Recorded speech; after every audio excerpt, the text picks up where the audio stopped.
रब कुरान में फरमा रहा है अपने माँ बाप को उफ ना कहो, उफ कहने से मना फरमा रहा है। आप समाज का जायजा ले, सोसाइटी का जायजा ले तो आपको पता चलेगा माँ बाप को गाली दी जा रही है, माँ बाप को बुढ़ा बुढ़ी कहा जा रहा है, माँ बाप को हड्डी का ढांचा कहा जा रहा है, माँ बाप को ये कहा जा रहा है अरे तुम्हें मौत क्यों नहीं आ जाती। कसम खुदा की रब तो कुरान अज़ीम में इरशाद फरमा रहा है अपने माँ बाप को उफ ना कहो। और अगर कोई बंदा अपने माँ बाप को गाली देता है, अगर कोई बंदा अपने माँ बाप की बेहुरमती करता है, अगर कोई बंदा अपने माँ बाप से ऊंची आवाज में बात करता है तो वो अपने माँ बाप की तौहीन नहीं करता है, वो रब के कुरान के वो अपने माँ बाप की बेइज्जती नहीं करता है, बल्कि वो रब के कुरान की तौहीन कर रहा है, रब के कुरान की नाफरमानी कर रहा है। और जो बंदा रब के कुरान की नाफरमानी करता है वो यहाँ भी बर्बाद होता है, कब्र की आगोश में भी बर्बाद होता है।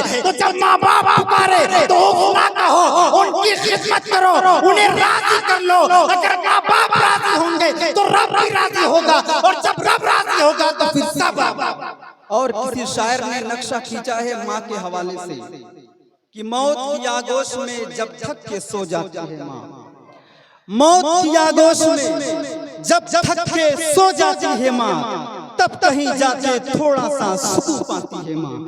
मौत की आगोश में जब थक के सो जाती है माँ, तब कहीं जाके थोड़ा सा सुकून पाती है माँ। और प्यार कहते हैं किसे और ममता क्या चीज है, प्यार कहते हैं किसे और ममता क्या चीज है। कोई उन बच्चों से जाके पूछे जिनकी मर जाती है माँ, कोई उन बच्चों से जाके पूछे जिनकी मर जाती है माँ।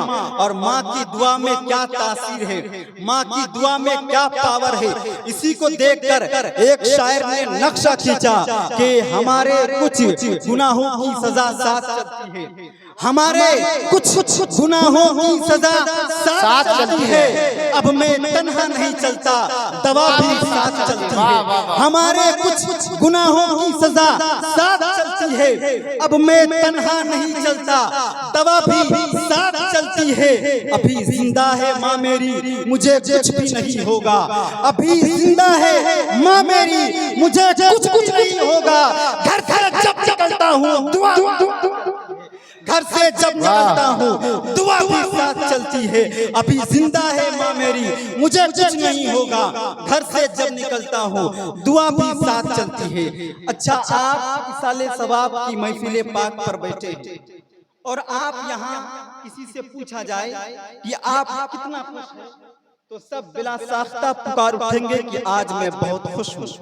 क्योंकि आज की ये जो महफिल पाक आप देख रहे हैं ये खुशी की ही महफिल है। और सवाल किया जाए कि आप कितना खुश हैं, तो कोई कहेगा कि आप समेट नहीं सकते, खुशी की जो दायरा है उसको आप खींच नहीं सकते। आज हम बहुत खुश हैं। मैं आपसे कहता हूँ आज आप जितना खुश है और जिसके इसाले सवाब के लिए ये महफिल पाक सजाई गई है, आपसे भी ज्यादा आज वो खुश है। वहाँ उनकी कब्र में अभी रहमत और नूर की अलग बारिशें हो रही है। फरिश्ते खबर सुना रहे हैं कि औलादों ने मिलकर, बच्चों ने मिलकर तेरे इसाले सवाब की महफिलें सजाई है और तेरे इसाले सवाब की गर्ज से एक बहुत बड़ा जलसा मुनक्किद किया है। मैं जो आपके सामने आयत करीमा तिलावत किया, इस पे कुछ देर रोशनी डालूंगा।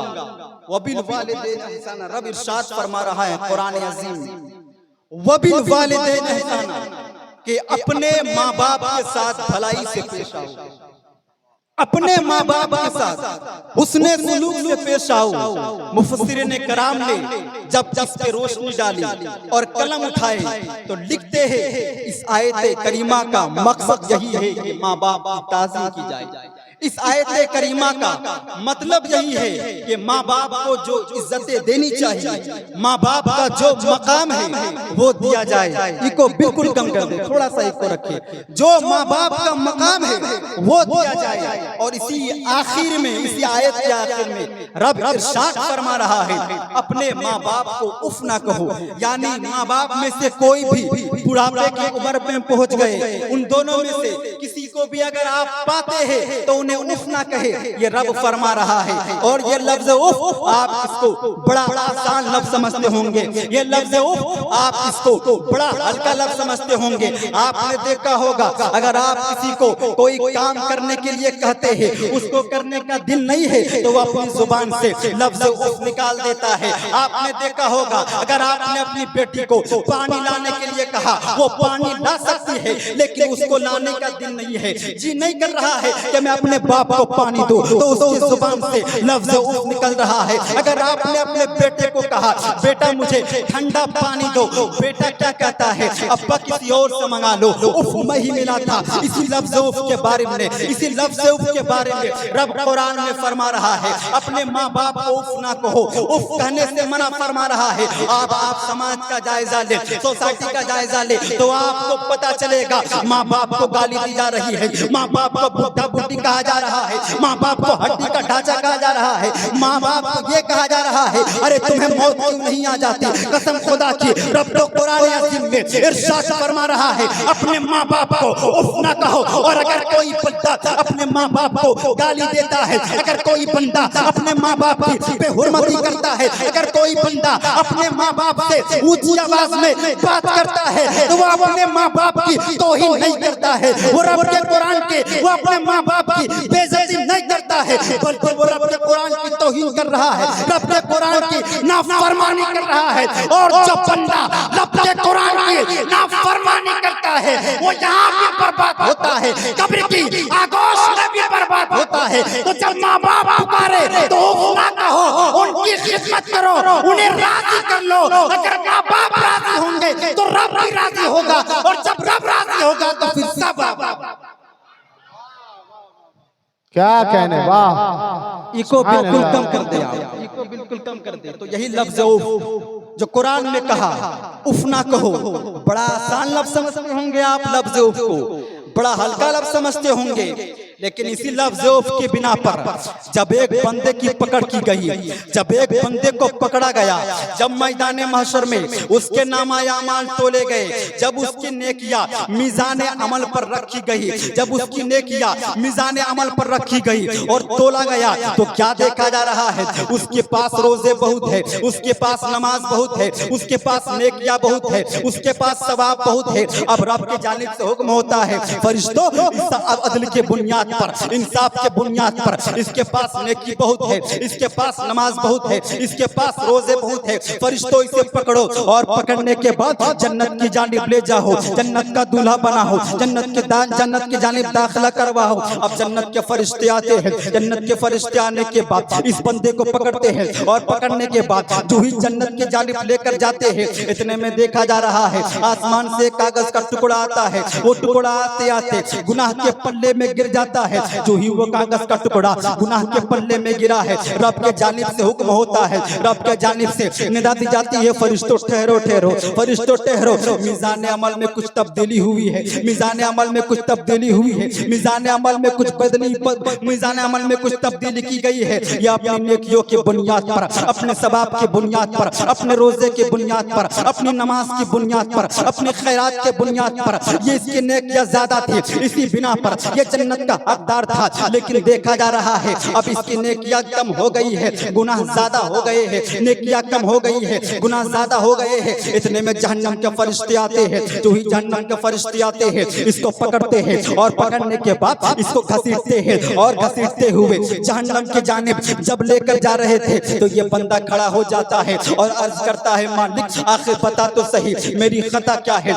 मेरी गलती क्या है, मालिक आखिर बता तो सही इस कागज के टुकड़े में ऐसा कौन सा गुनाह लिखा हुआ है जिसके बुनियाद पर मेरी तमाम इबादतें बर्बाद हो गई, जिसके बुनियाद पर मेरी तमाम रोजे बर्बाद हो गए, जिसके बुनियाद पर मेरी तमाम नेकियां निस्तो नाबूद हो गई। रब के जानिब से आवाज दी जाती है, रब के जानिब से निदा दी जाती है बंदे तू इबादत गुजार तो था, मुत्तकी तो था, परहेजगार तो था, रोज़े नमाज का पाबंद तो था, सोमो सलात का पाबंद तो था, लेकिन तूने अपनी पूरी जिंदगी में एक बार अपनी माँ को लफ्ज़ उफ कहकर पुकार पुकार दिया, ये जो गुनाह के पल्ले में कागज का टुकड़ा रखा गया है, इसमें कोई भारी गुनाह नहीं रखा गया है। तुम्हारी जुबान से लफ्ज़ हुए, वही लफ्ज़ उफ का टुकड़ा इस पल्ले पे रखा गया है, जिसके बुनियाद पर तेरी तमाम नेकियां, तेरी तमाम रोजे, तेरी तमाम इबादतें निस्तुनाबूद हो गई। कसम खुदा की, अगर वो अपनी माँ को उफ नहीं करता और अपनी माँ की खिदमत में पहुंच जाता और अर्ज करता, मेरी माँ बता सही तू किस लिए बुलाई है, अगर पानी चाहती है तो बता, मैं तुझे ठंडा पानी देती हूँ। माँ तेरे सर में दर्द है, मैं तेरे सर को दबा देती हूँ। माँ बता तो सही, आखिर तेरे किस चीज की चाहत है। अगर वो अपनी माँ की खिदमत कर लेता तो आज जहन्नम के बजाय जन्नत में दाखिल। और इसी को मद्देनजर रखते हुए वक्त को आखिरी बात कहकर मैं अपनी तकरीर को ख़त्म कर रहा हूँ कि भी कसीर तादाद में उलमाए कराम और अब वक्त लेना ये हमाकत और बेवकूफ़ी का काम है। तो आखिरी बात, आप कसीर तादाद में आए हैं,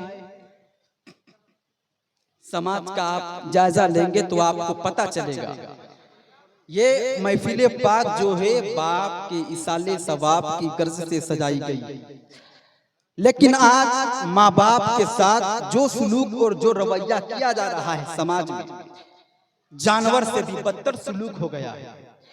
उनके लिए एक कमरा अलग कर दिया जाता है, उनके लिए बर्तन अलग कर दिए जाते हैं, उनके लिए प्लेट अलग कर दिया गया, उनके लिए खाना अलग कर दिया गया, उनके लिए पानी अलग कर दिया गया। आप अपने जहन को साफ कीजिए और दुनियावी माहौल में अपनी नजर को डाले और सोचे कि ये जो सलूक माँ बाप के साथ किया जा रहा है, ये इंसान का तरीका है या जानवर का तरीका है। जानवर का खाना अलग है, जानवर का पानी अलग है, जानवर का कमरा अलग है, जानवर का बर्तन अलग है, जानवर के रहने का इंतजाम अलग है। और वही सलूक माँ बाप के साथ किया जा रहा है, वही सलूक माँ बाप के साथ किया जा रहा है, वही बर्ताव माँ बाप के साथ किया जा रहा है। जो एक कीमती दौलत है, एक कीमती अशिया है, एक कीमती चमकता हुआ हीरा है, जिन लोगों ने इनको राजी कर लिया, नबी करीम का फरमान है ये जन्नत भी है जहन्नम भी है। अगर राजी कर लिए हो तो जन्नत का ठिकाना है, नाराज कर लिए हो जहन्नम का ठिकाना है। अरे यही माँ बाप है जो अपनी मुश्किलात को परवाह नहीं करते थे, बेटे के मुस्तकबिल के लिए अपनी जिंदगी को आंच में लगा दिया करते थे। यही माँ बाप है जो बेटे के मुस्तकबिल को संवारने के लिए अपनी जिंदगी की परवाह नहीं करते थे। यही वो माँ बाप है जिसने बेटे को कामयाबी की राह पर बढ़ाने के लिए अपनी खुशी को खुशी नहीं समझते हैं। यही वो माँ बाप है जब औलाद बीमार होती थी, औलाद बुखार में होती थी, कसम खुदा की बाप तड़प जाता था। बाप बेटे के सिरहाने बैठा हुआ है, माँ बेटे के कदमों तले बैठी हुई है। बाप जो है बेटे के सर को दबाता है, बाप जो है बेटे को हाथ को दबाता है। ये बाप है, बाप जब बेटे की खिदमत कर रहा है, बेटे के हाथ को दबा रहा है, बेटे के पाँव को दबा रहा है, बेटे के आंखों की मसाज कर रहा है। बेटा बुखार में तप रहा है, बेटा बुखार में गड़ा हुआ है, बेटा बुखार में पड़ा हुआ है। ये बाप का रवैया है। अब यही माँ है, माँ पूछती है बेटा किसी चीज की ख्वाहिश तो नहीं, किसी चीज की आरज़ू नहीं। अगर 2 बजे रात हो या 3 बजे,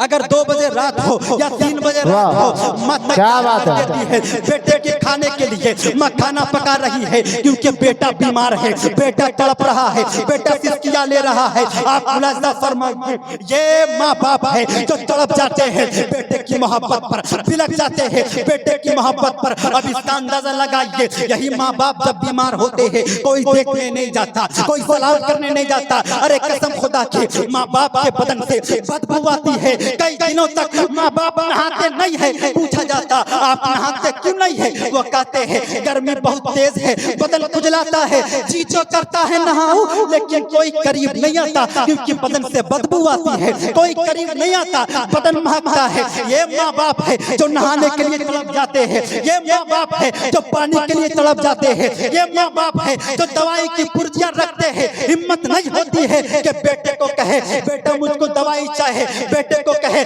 बेटा मुझको दवाई चाहिए। कसम खुदा की यही वो माँ बाप है जब आप तड़पते थे, बीमार की हालत में चले जाते थे, इनकी नींद उड़ जाया करती थी। अगर घर में पैसे नहीं है तो माँ चले जाते थे, दूसरे के घर होती, बाप चले जाता था, किसी के पाँव में अगर गिरना पड़े बाप गिर जाता था, पूछा जाता इतनी मेहनत क्यों कर रहे हो, इतनी परेशानी क्यों कर रहे हो, तो जवाब मिलता बेटा बीमार है, बेटा तड़प रहा है, देखी नहीं जाती। और माँ बाप आज बीमारी के बिस्तर पर पड़े हुए हैं, खांस रहे हैं, अगर खांसते हैं तो ये कहा जाता अपनी खांसी को बंद कर, तेरी खांसी बर्दाश्त नहीं होती। कसम खुदा की ये रवैया माँ बाप के साथ किया गया है, ये सलूक माँ बाप के साथ किया गया है। अरे माँ बाप को राजी कर लो, कसम खुदा की घर के दस्तरखान में जो रब की रहमतों और इज्जत नाज़िल होती है, ये किसी और के नहीं बल्कि माँ बाप की दुआओं की वजह से।